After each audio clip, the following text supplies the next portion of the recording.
4,08,000 કરોડનું જે બજેટ રજૂ કરવામાં આવ્યું એની અંદર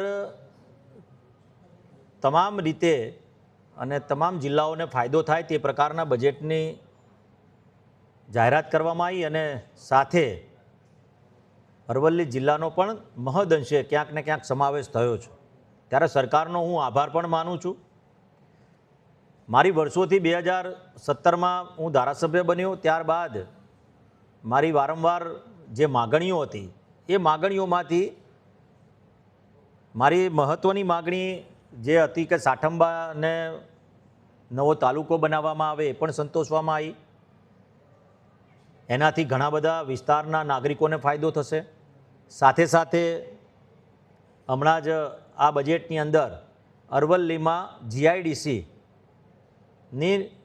જાહેરાત કરવામાં આવી અને એ જાહેરાતના સૌથી વધારે જો ફાયદો થવાનો હોય તો બાયડ વિધાનસભામાં GIDCની સ્થાપના થવાની છે અને એના માટેની જગ્યા શોધવાનું કામગીરી પણ અધિકારીઓ દ્વારા ચાલુ થઈ ગઈ। એટલે સરકારશ્રીનો પણ હું આભાર માનું છું।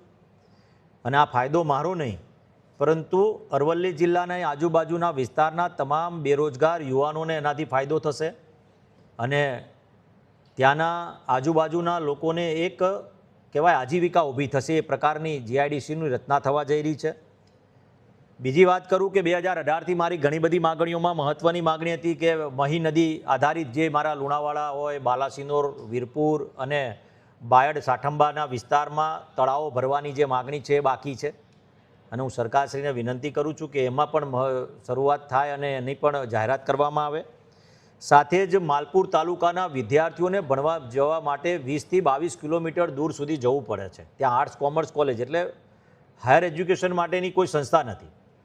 એવી જ રીતે બાયડની અંદર એક પણ કહેવાય કે આર્ટ્સ કોલેજ છે પરંતુ કોમર્સ અને સાયન્સ કોલેજ નથી ને વિદ્યાર્થીઓને મોડાસા સુધી જવું પડે છે।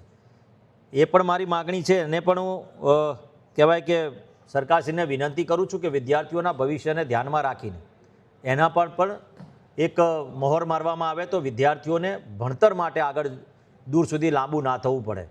સરકારશ્રીના આ બજેટને હું આવકારું છું। સાથે સાથે મારી ઘણી બધી માગણીઓ પણ મેં લેખિતમાં આપેલી છે અને આ સમસ્યાઓનું પણ વહેલી તકે નિરાકરણ આવે તેવી સરકારશ્રીને વિનંતી કરું છું અને આશા રાખું છું કે પ્રજાહિત માટે નિર્ણય લેવામાં આવે।